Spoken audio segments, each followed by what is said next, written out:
Hello everyone, today I am going to explain three-phase balance circuits. So first let's see what are balance circuits. Balance circuits are those three single-phase identical circuits which are 120-degree displaced by electrical angle and also have same magnitude. So it is important to understand balanced condition is only when they have same magnitude and 120-degree displaced. So three-phase balance circuits are basically three single-phase circuits displaced by 120-degree electrically and all are having same voltage or current, whatever the value or quantity is. So let's see first the generation of three-phase EMF. For this, consider three coils. So if we relate this to single phase generation, we have seen that there is a single coil rotating in between two magnets. Here, since we are doing three phase generation, we are considering three coils. So my first coil is A1, A2, second is B1, B2 and C1, C2.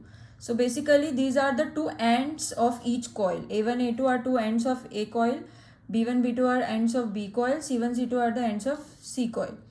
So for this, so we have considered three coils which are identical and we are joined together at 120-degree electrical apart and we are rotating them about same axis. So we are getting an induced EMF as we can see.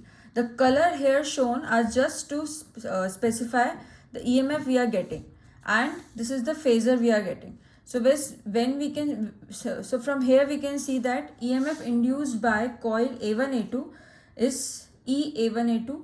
Similarly, EMF induced by coil B1 B2 is E B1 B2. Similarly, EMF induced by coil C1 C2 is E C1 C2 and they all have equal magnitude and all are from each one of them they are 120-degree displaced and they are moving anti-clockwise. So if they are in this sequence which is shown, it is known as positive sequence. If we show them in this sequence, it is known as negative sequence. So these are known as phase sequence. So basically if I explain each phase is each different circuit and when these three different circuits are interconnected, they are known as three phases.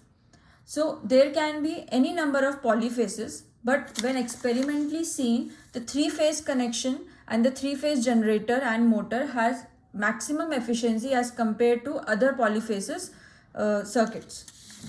So let's see the next topic, which is some terminology and symbols.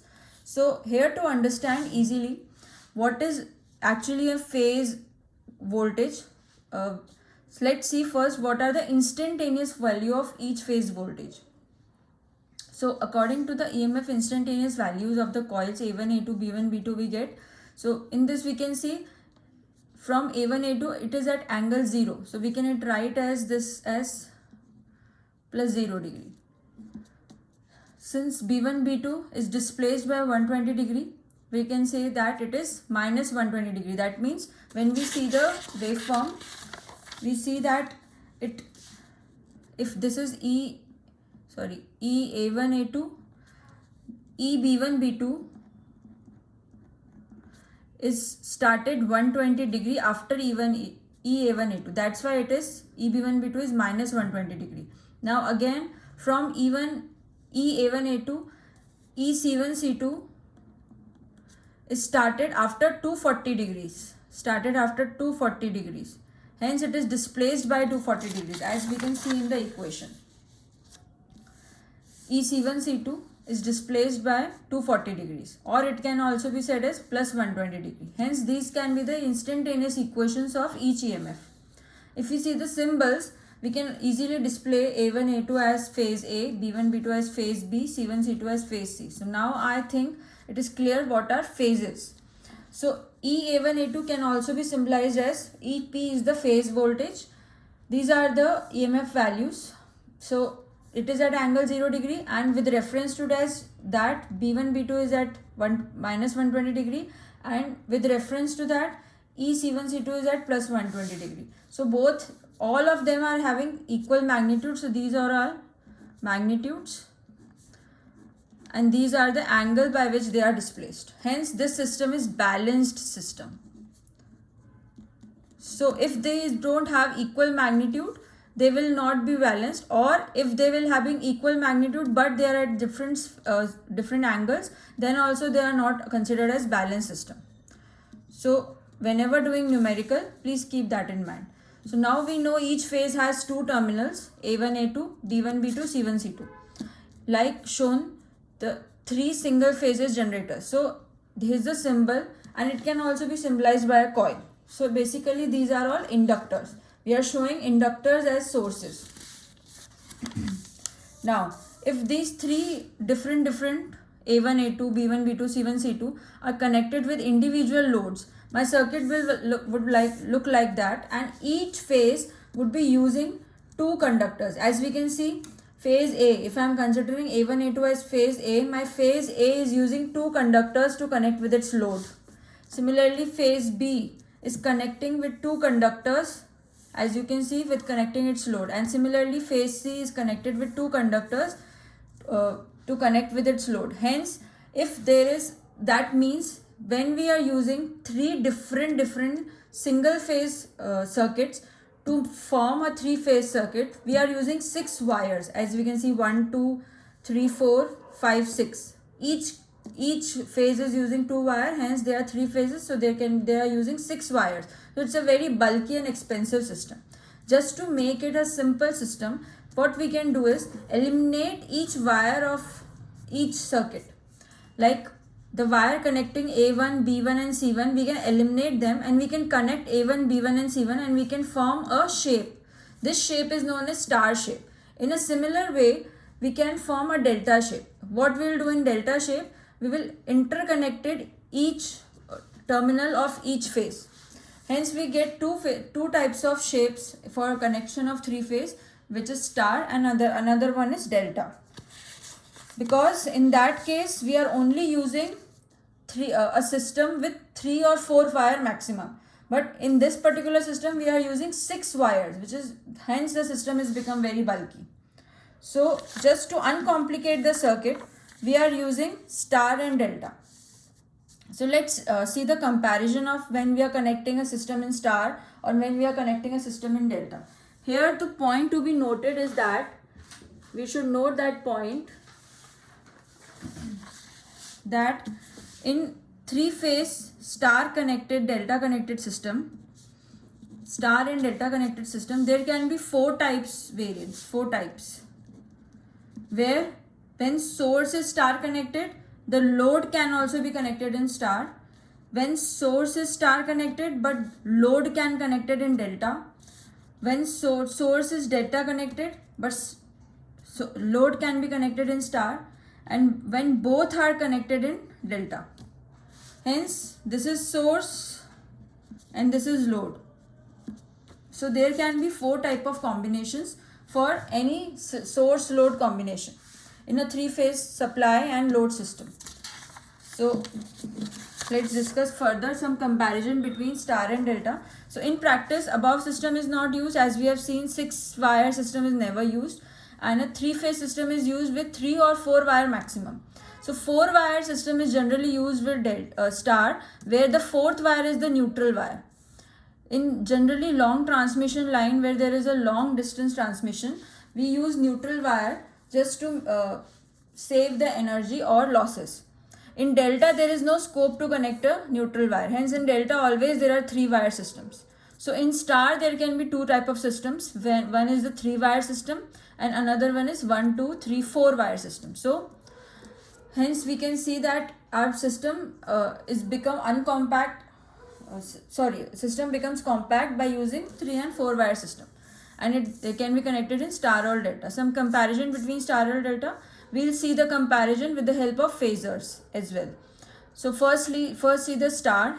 Here R and R, Y, B are simple terms used to just to determine the 3 phases, and they have given names according to the color. As you can see in many machines they are connected in red, yellow and blue color, or they can be either in black, not necessarily blue.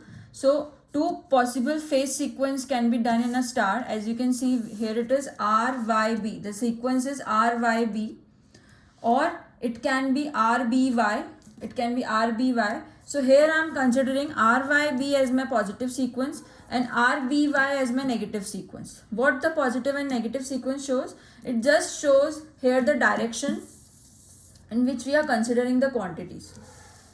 So there can be two possible phase sequence in star, and also the point here to be noted is that in star, the each, like this is each phase, this is a phase R, the voltage in phase R is known as phase voltage, but the voltage between phase R and phase Y is known as line voltage. So here that I have considered that ER, EY, EB, that means voltage of each phase or EMF generated in each phase is the phase voltage or phase EMF. But the EMF generated between two phases are known as line quantities or line voltage. Let's see what is in delta. As you can see here, line and phase voltages are same. It is very easily seen here. The line and phase voltages are same because the phase is only connected between two phases. So here the difference will come out in the current, because we can see the current here in each between two phases is different, and in that phase is different. So current flowing in the phase is IRB, and current flowing between two phases is IB, IR, IY. Hence here we see that IR, IY, IB are the line currents because they are flowing between two phases. And in IRB, IR, IYR and IBY are the phases. So these are phase current. Hence this is a two very important difference between star and delta. Now let's see its phasors. So phasors are very important for to understand how we find the relation between line and phase values of each star and delta. Let's start with the star value. So star and delta phases to find relation between line and phase quantities. So let's see first the star quantity. So what I have done here, I have make a phasor. How we have make a phasor? First we have to make a balanced phasor. So I have made ER as it is R, and 120 degree displaced I have make EY, and then again 120 degree displaced I have make EB, and I have drawn the other side of that is ER. On the other side is minus EY, opposite side is minus ER. Similarly, EY on the opposite side is minus EY. Similarly, EB on the opposite side is minus EB. When I find the phasor sum of ER and minus EY, so please note that phasor sum of ER and minus EY, I find my line voltage. So these are my phase quantities. Each phase voltage is the phase quantities, and when the difference between two phase quantities, we call it as line quantity or line voltage. So here ERY is equals to ER plus of minus EY. This is the phasor sum. So these are all vectors. These are the phasor sum. So I'm doing normal phasor sum of ER and minus EY, and I got ERY. From this ERY, if I actually find the magnitude, I will get a magnitude as ER square plus EY square plus 2 ER EY cos 60. Why cos 60? Because the angle between ER and EY is 60 degree, as we can see. When we find the opposite of EY, it goes in such a way that the quantity which was 120 degree displaced now become 60 degree displaced. That is half of that. So here we got cos 60. Now we know that ER, EY and EB are all same, and these are the phase quantities. EP, we have already seen that. Hence we can replace ER, EY by EP, and I get my final value as ERY is equals to root 3 EP. When I calculate all this, cos 60 is half, so I will getting root 3 EP. So this is my line and phase quantity, relation between line and phase quantity or line and phase voltage in star. And it is to be noted that in star, the line and phase current are same. Now let's see in delta. So here in delta, as we know that as we have seen in the circuit here, these are the phase quantities. So ERB, EYR and EBY have to plot. And I have to find? I have to find ER, EY and EB. No, because ERB and ER are same. These are the line and phase quantities are same. So what I will plot? I will plot currents. I will plot currents. IRB, IYI, IYR and IBY, and I will be finding IB, IR and IY by their phasor sum as we have done in star. So what I'm drawing here, IYR with 20 degree displaced, IBY with 20 degree displaced, IRB, and when I'm finding the opposite of IBY, I'm getting IB minus of IBY, and phasor sum of minus of IBY and IRB, as I have seen, IRB minus IBY is IB. What is the common phase here? B. Hence similarly IYR minus IRB is IR. Similarly IBY minus IYB is IY. So here it is very easy to understand from this phasor. If IL is IR is equals to IY is equals to IB, and IP is IYR is equals to IBY is equals to IRB, from phasor it is understood that IL is equals to root 3 IP and EL is equals to EP. Hence in this way we get the relation between both and line and phase quantities in star and delta. Now it will be easier for us to find the power. Let's see what power is. So power is very easy to make out. We always know that power in any circuit, or total power in any circuit, is the total voltage into total current. We all know apparent power, and active power or real power in that is VI cos phi, where phi is the angle between this V and I. But the here quantities are little changed because here phase and line quantities are in there. So let's see what are phase and line quantities are, how they are used and how the formula has been changed. So phase voltages and currents in a balanced three-phase circuit, star or delta, may be written in instantaneous form. So if we write an instantaneous value, we have already seen that instantaneous value is also known as E is equals to Em sin omega t. Here Em is replaced by root 2 EP. So EP is considered as RMS value. So EP is the phase voltage and it is considered as RMS value. Please note it down. Similarly EY, it is minus 120 degree displaced. Similarly EB, it is plus 120 degree displaced. Hence we get the instantaneous value of R, Y and B. Similarly we can get of IR. Here the new term comes phi. What is phi? Phi is the phase angle, which is the angle between E and I. Why we are using this I? Because here in all things we are using coil. So in coil, current is always lagging with some angle because it always have some internal resistance. So we, instead of 90 degree, we are here using phi. Because of this R and RL circuit, we are getting some phase lagging, that is phi.